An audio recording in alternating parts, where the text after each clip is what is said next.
estou aqui, né, para mediar a mesa, então, sobre o pensamento político e social do professor Mangabeira Unger, e temos aqui a honra de ter o professor Charles Sabel, da Universidade de Colômbia. O professor Charles Sabel é um grande especialista, né, em Direito e Ciências Sociais, especialmente em temas sobre desenvolvimento econômico, meio ambiente e questões trabalhistas. Eu não vou me delongar muito mais, eu vou passar para ele. Dear Professor, it's an honor for us to have you with us this afternoon. Thank you for coming, and you have 40 minutes. Thank you very much. It's a wonderful, it's a pleasure and an honor to have the occasion to celebrate the friend of a lifetime. For you, he's a national treasure. For me, he's just a friend of a lifetime. I think I have the better deal.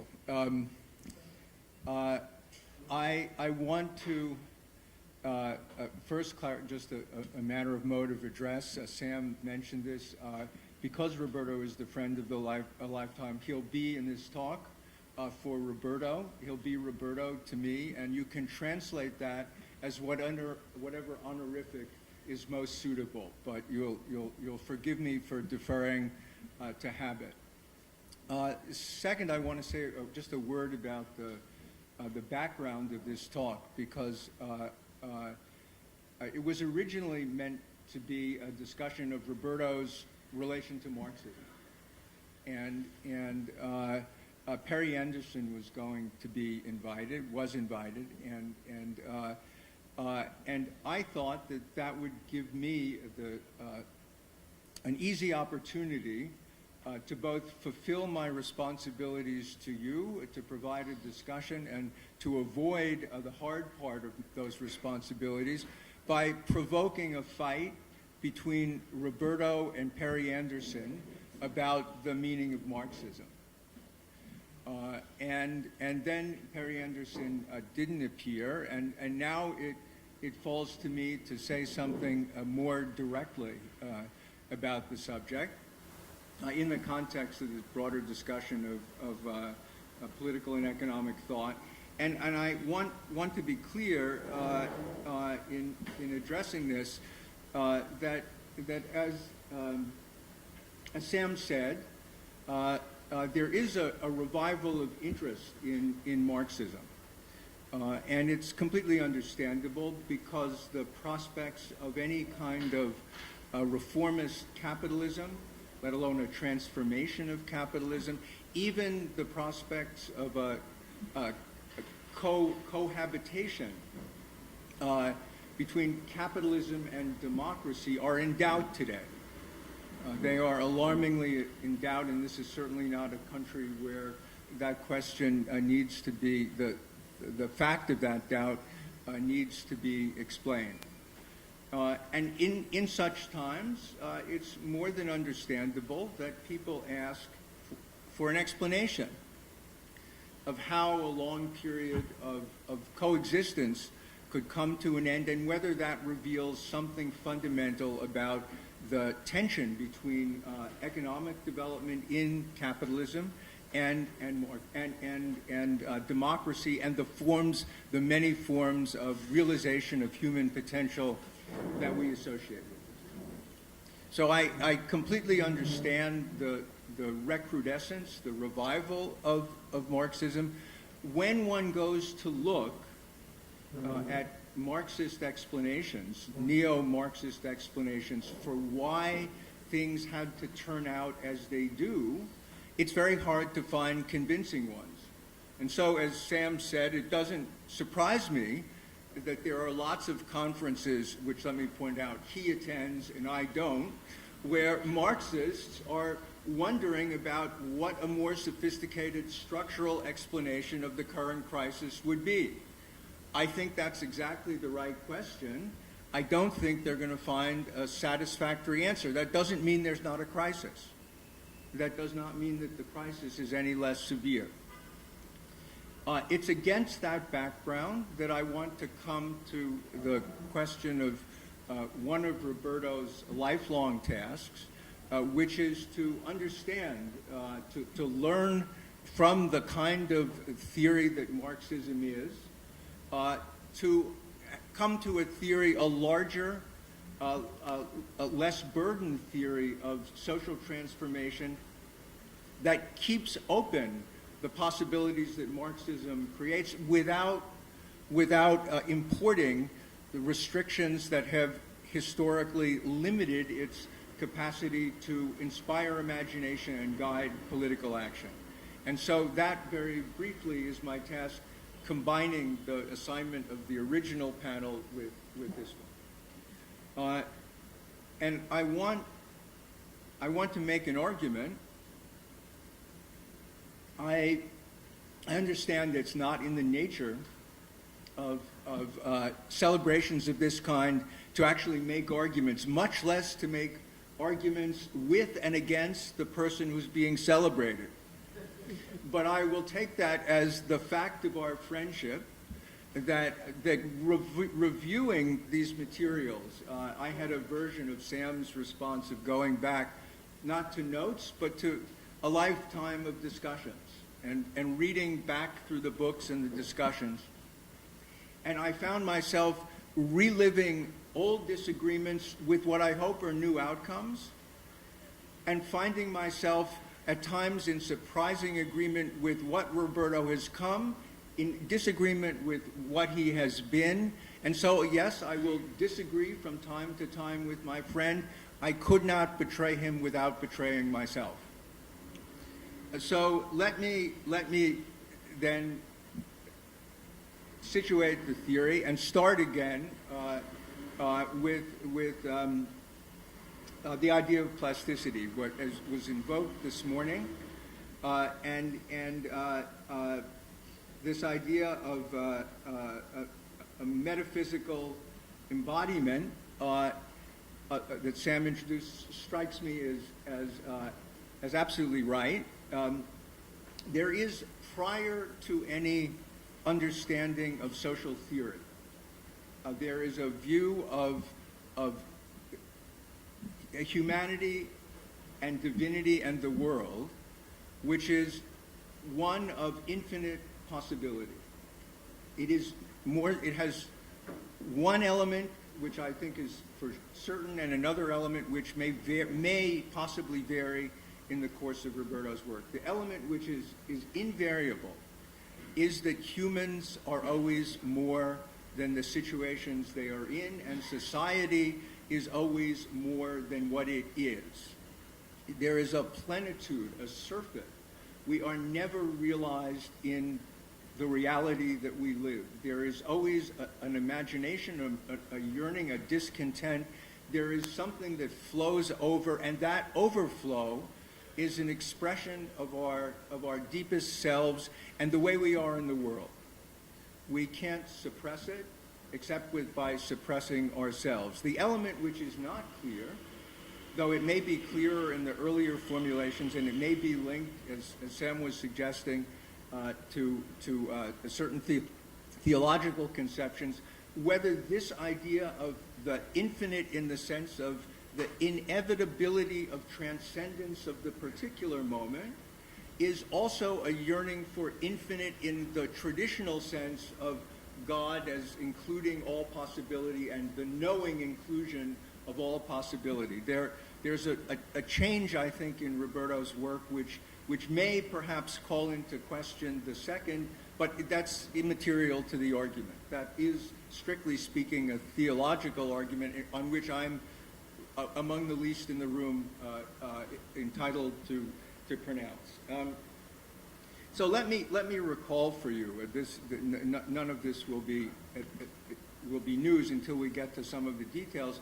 Let me recall for you the basic elements of Roberto's thought as he sets it out in False Necessity. The backdrop is this idea of plasticity, and it is a fusion. It is both a plasticity of the person embodying human nature and a plasticity of society. And society has a peculiar form. It is of necessity rigid in some ways, because rigidity and the routines to which rigidity gives rise is the precondition for the forms of coordination, the foundation on which our plenitude, our plasticity develops. We don't develop it from nothing. We don't create the whole world.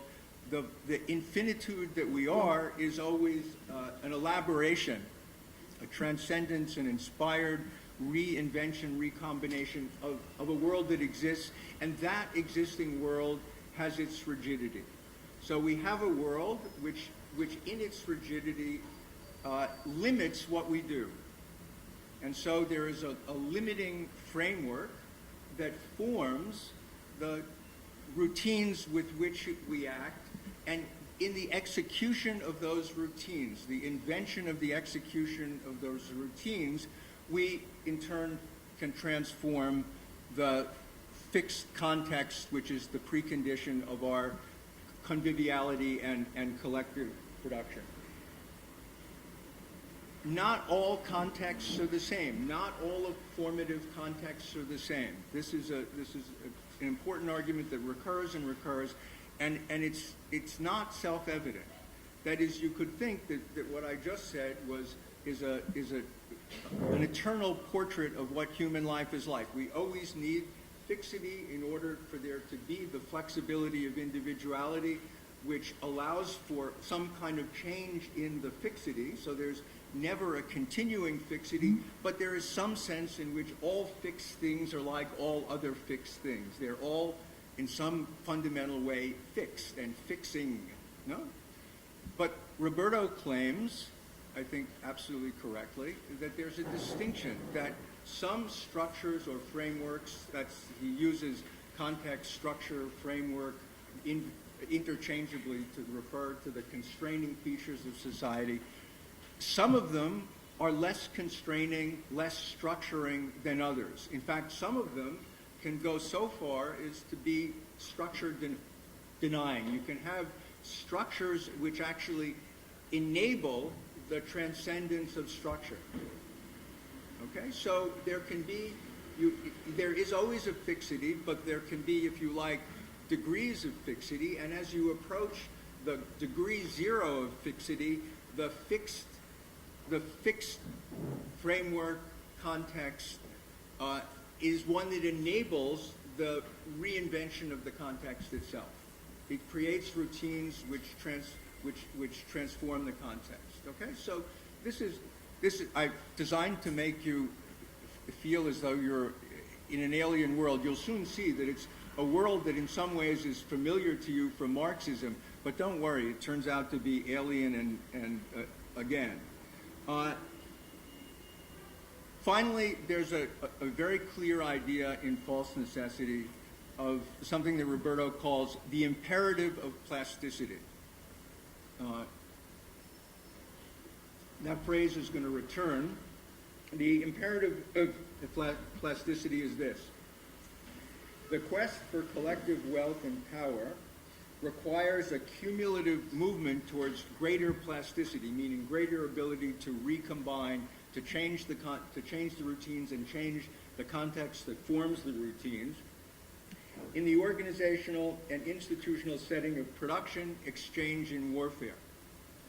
So plasticity is required for power, because you're in the economy and in war, you are in competition with other agents. The agents that are best able to achieve and have the benefit of plasticity, a structure transforming structure, are the ones that can invent the forms of warfare and economic organization that win out in competition. So there is an advantage. And then the imperative plasticity requires that advances in productive or destructive hierarchy and sharp contrast between task setting and task following, all of these things are, the greater the hierarchy, the greater the degree of separation between conception and execution, the more rigid the setting, the more vulnerable it is to a competitor, who has lessened these degrees and therefore, in the long run, more likely to be overcome in the competitive struggle. Okay, now, I said these ideas, you can make them sound strange, but let me, recall them in a familiar form. Marxism says that the telos of the ultimate end of human development is the fullest possible unfolding of the forces of production.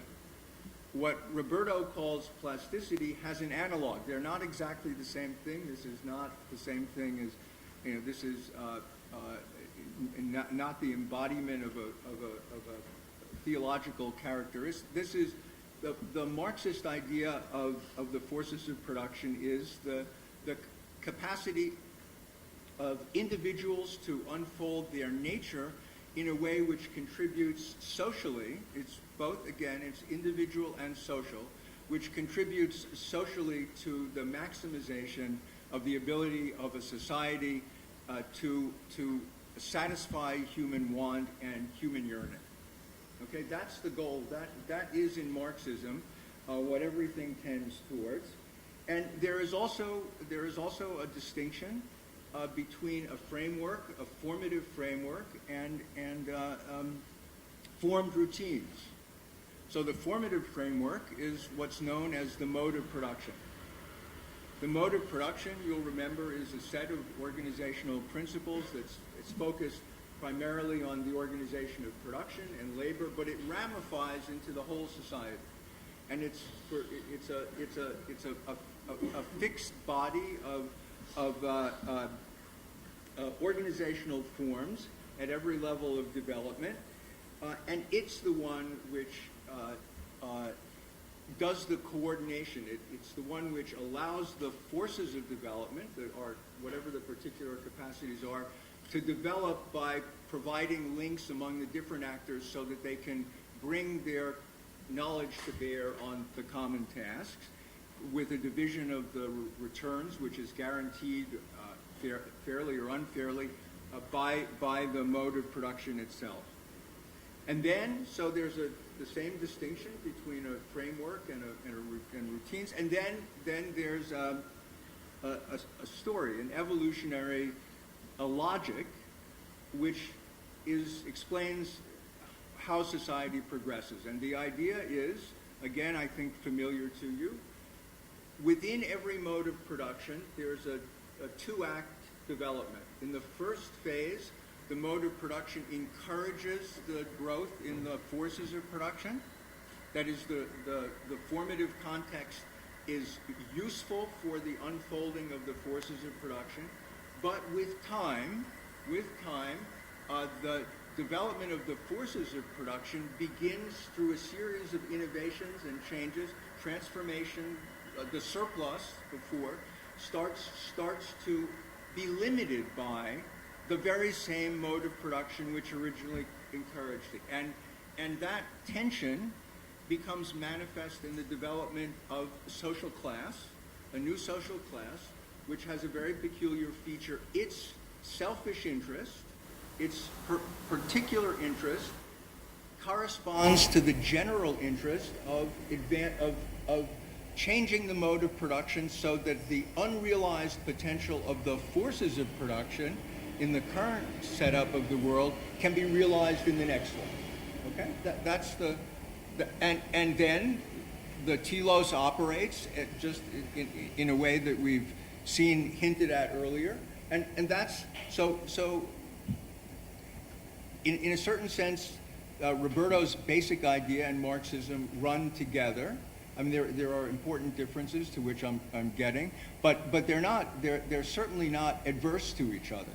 Now, there's an additional assumption in Marxism, which is one of the main foci of Roberto's criticism, and it's this.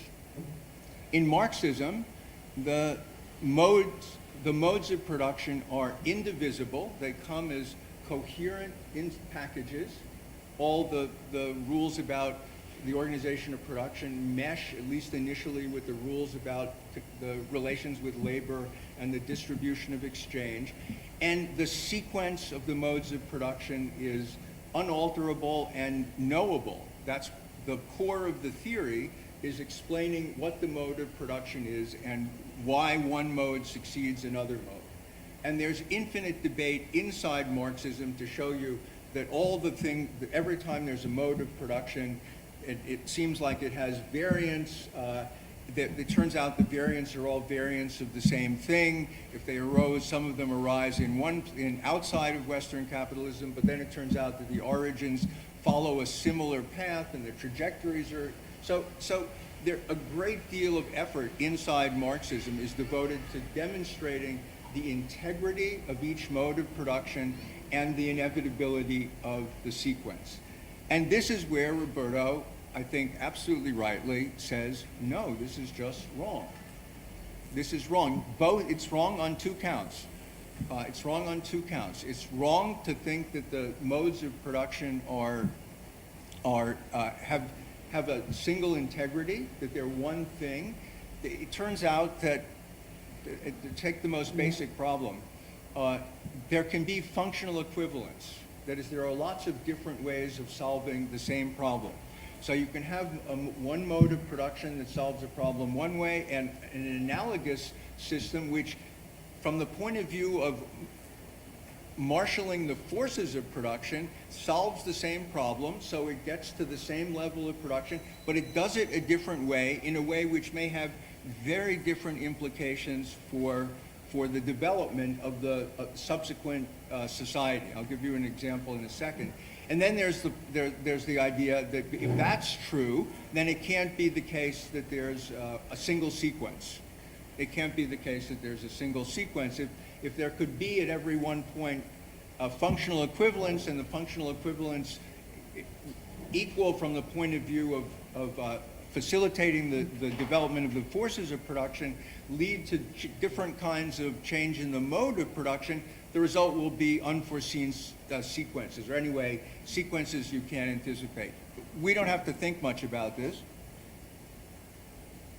Think about China and the US today.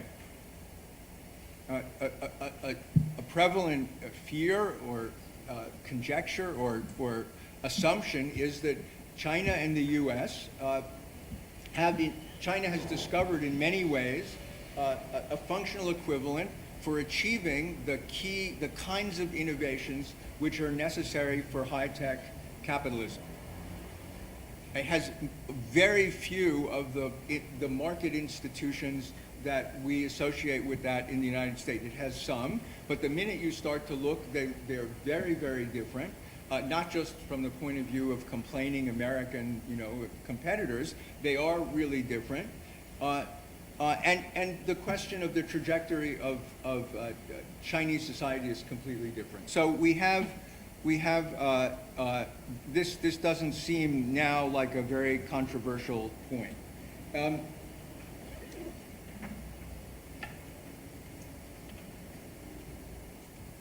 Now, it's important to note that despite this very large difference, that Roberto remains, it's hard to think of somebody who's closer in spirit to the deep ideas of Marxism than Roberto. I don't say this to habilitate him politically. He's in no need of that. But it is really just an interesting fact that when you look around, it's hard to find people who should have been seen as contributing so much to Marxism and have taken so much from it. So let me just very briefly underline the points. The first point is the notion of humans as productive beings.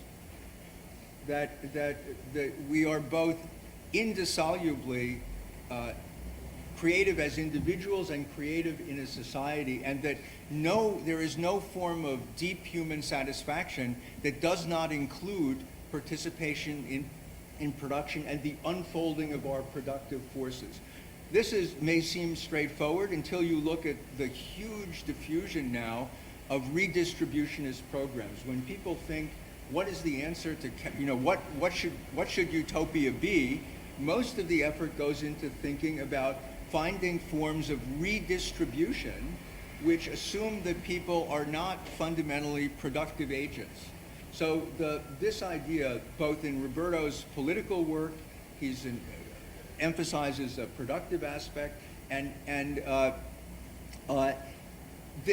you can say this grows out of the failure of redistributionist programs, but you could as well say that it reflects an early commitment to this idea of productive being. Then there are all the other things that I've just mentioned, the insistence on the difference between framework and formed routines and the different kinds of frameworks, and so on. So if you want to see the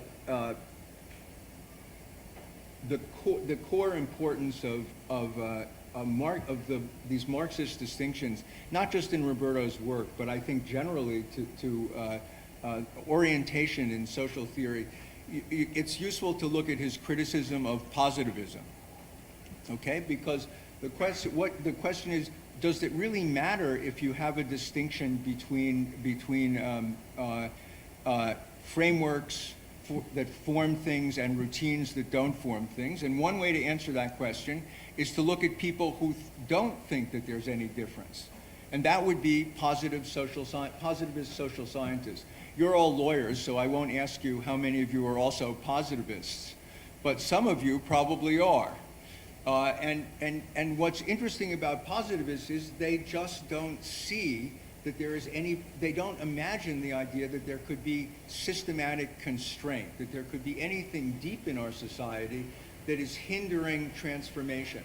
So their characteristic way of seeing things is just to look at whatever problem, whatever they see before them, and to see it as an instance either of problem solving or as interest mediation, and not to understand that it might be the outcome of a structural impediment or anything of the sort.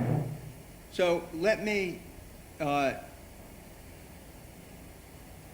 Roberto then has a name for his understanding of Marxism that has been denaturalized, where you take away the idea that there's an inevitable sequence of the modes of production, and you are open to the possibility of change, and he calls this super theory. Okay, and he's going to contrast it to another kind of theory. Study can dispense with the conception of divisible and repeatable types of social organization, while nevertheless specifying constraints on what can be combined with what within a single framework. Okay, this is what you're going to be left with if you take away from Marxism the idea that the modes of production you're accepting the idea that there's some constraining structures in society. You can't just change everything by changing one little piece. There are deep constrictions, but you don't.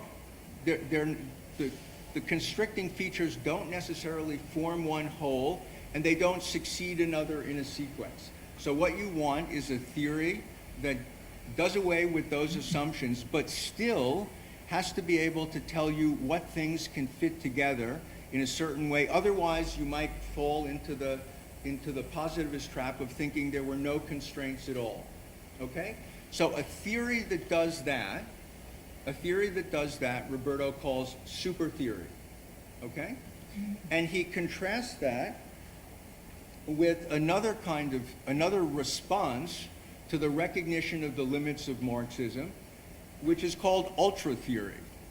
And the point here is that they're both, between super and ultra, people may differ, but they're both acceptable. Neither one of them has the vices of the limits of Marxism, though each one has a characteristic weakness. Ultra theory is more related to a kind of modernism, and the reaction is this: every time I'm an ultra theorist, every time someone gives me a Marxist comes with an explanation of structural constraint and says the outcome had to be this because of a deep structure, I say, no, it's actually the result of a set of contingent forces, and had history been different, had the political forces made different choices, the outcome would have been different. I don't say, and that's because there are no deep structures. I just say, you haven't given me an example. I continue to believe that there could be deep structures, just not that one. Because I don't want to have a general theory of what the deep structures are. But case by case, I'll refute the argument about a deep structure. But on the other hand, if someone, a positivist, comes and says, there are no structures, here's why this interest mediation came to pass, or the problem was solved the particular way by these agents, then my reaction as an ultra-theorist is to say, no, I've identified a structure that is hindering change and you haven't taken account of it. So it's my stance. In other words, I embody, instead of having a general theory that says what things can be combined with what things, even though their modes of production or their equivalent frameworks are not indissoluble wholes, and even though there's no sequence, instead of saying that, I embody that, I enact that stance by responding alternately to the appeal to structure or the appeal to a positive absence of structure, okay? So those look like, in the late 80s, those look like the paths forward. Now I'm going to accelerate, and, sorry? Yeah, it's good. 20 minutes, yeah. So here, now, then Roberto holds on to these ideas. And in 2001, he publishes a new edition, a bridge edition of False Necessity. And it starts with a remarkable, a wonderful observation. I wish all authors had the courage at some point in their writings to speak so directly to their experience of authorship. Here's what he says in the preface to the new edition. He says, when this book was first published in 1987, nothing happened. Exclamation point. Forgive me for the long build-up to this, but the whole point of it takes a supreme self-possession and honesty to now. So Roberto said nothing happened, and many authors, he says correctly, had the experience of seeing, or hearing, I guess it should be, of hearing. He says seeing, but it should be hearing a book fall on deaf ears. And then he offers three explanations, three mismatches for explaining why nobody, this is nobody listened. Nobody listened. And the first is because there's a mismatch between the form of the book and its deep message. And this is important because this is the argument that we're going to see developing. So the piecemeal, but this is revolutionary form, piecemeal but motivated and directed reconstruction of the institutional arrangements and the enacted beliefs that we ordinarily take for granted. You might expect this book to offer in its explanatory part a toolbox of fragmentary reconstructive moves in criticism and thought. Instead, it appears to present a general theory replete with historical examples and defensive polemics in the grand old European mode. Any such theory must seem a white elephant. Who needs it? Good question. Good question. Now, the point here is that there is a good reason for persisting. The task here is to denaturalize, to strip the theory of a naturalism which denatures it. And so, even knowing that there's an alternative form, Roberto is at this point sticking to this idea, and I'll just mention very briefly the other two reasons. The other two reasons that nothing happened is, one, because he's writing in the United States but thinking in Brazil, and Brazil is a much more plastic, open society than the United States. And the second reason that is after the fall of the wall and so on, as Sam pointed out, this is a period of closure. And he gives us an example. There are all these pseudo laws like the Phillips curve connecting decreases in the unemployment rate to increases in the rate of acceleration in inflation.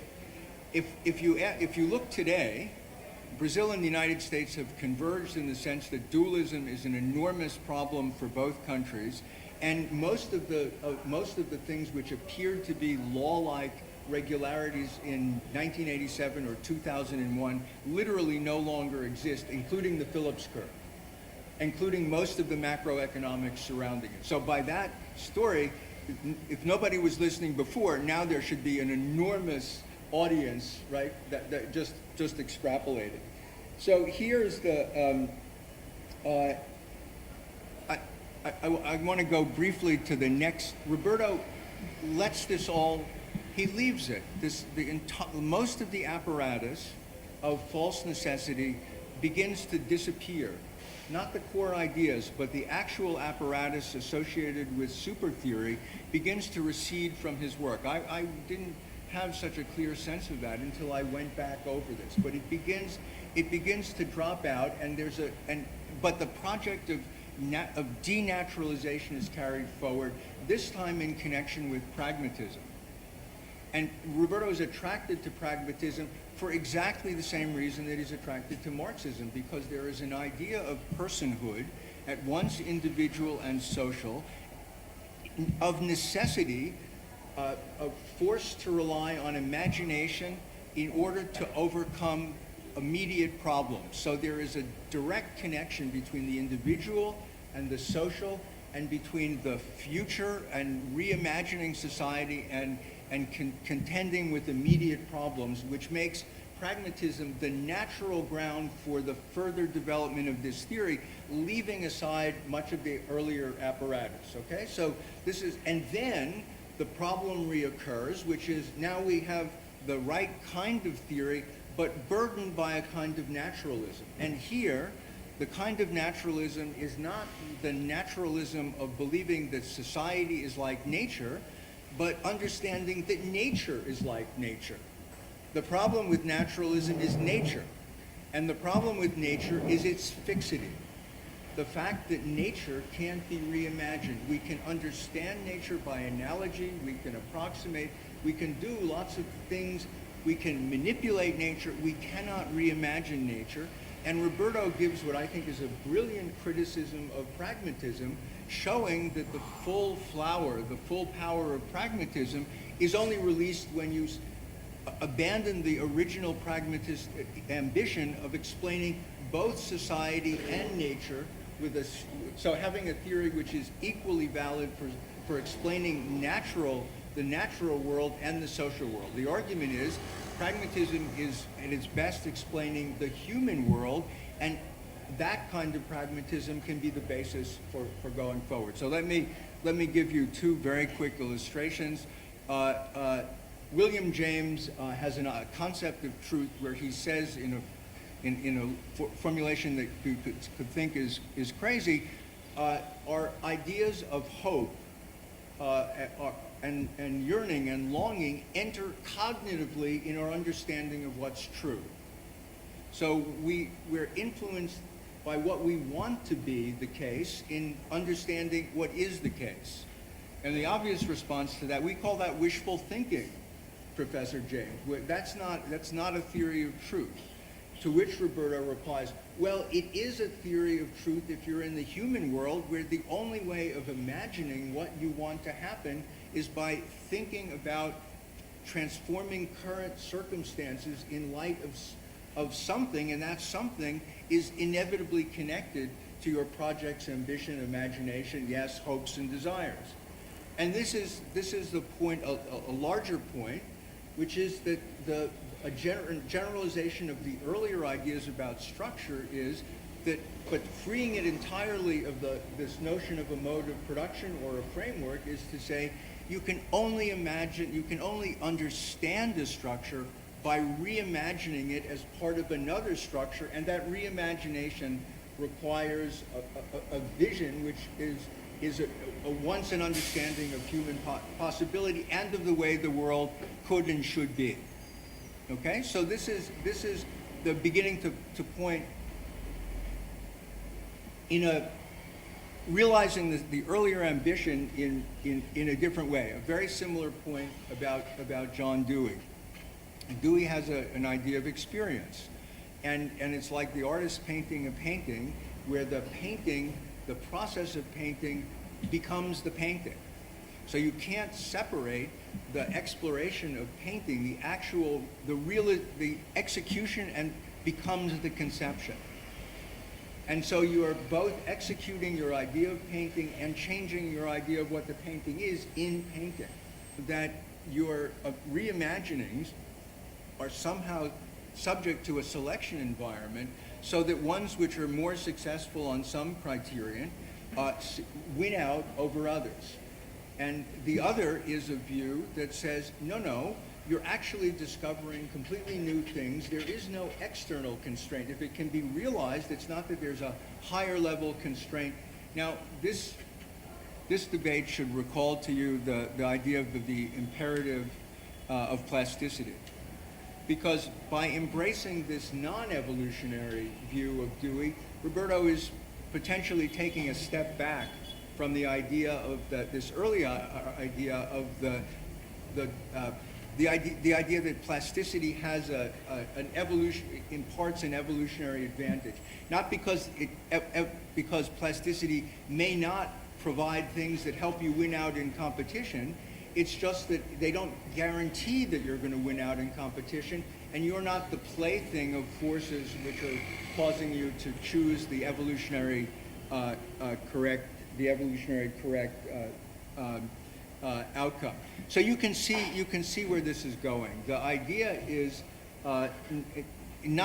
certainly not to choose ultra theory over super theory, but it's to begin to wonder whether super theory is actually necessary to this project. In what sense super theory is still part of the maybe what's at work here is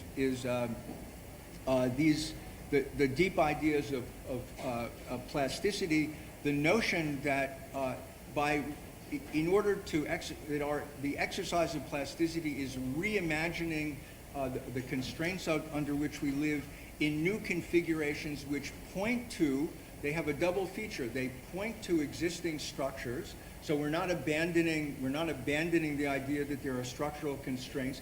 When we're imagining the possible transformation, we have to come to grips with the possibility, the likelihood that there will be structures, including structures that we haven't anticipated, but not structures we can look up in a list of the modes of production. And we are at the same time imagining the kind of future towards which we're building. Let me have one more comment. I think that's where Roberto's recent work has been going. Without looking back, I think it's it's an unusual occasion, and I myself have been surprised. He can contradict this, in a moment. But I have been surprised at a gathering shift.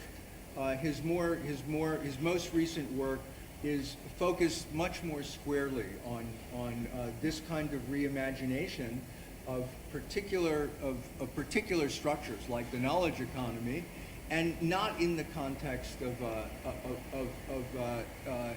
anything like a comprehensive discussion of the constraining contexts and so on.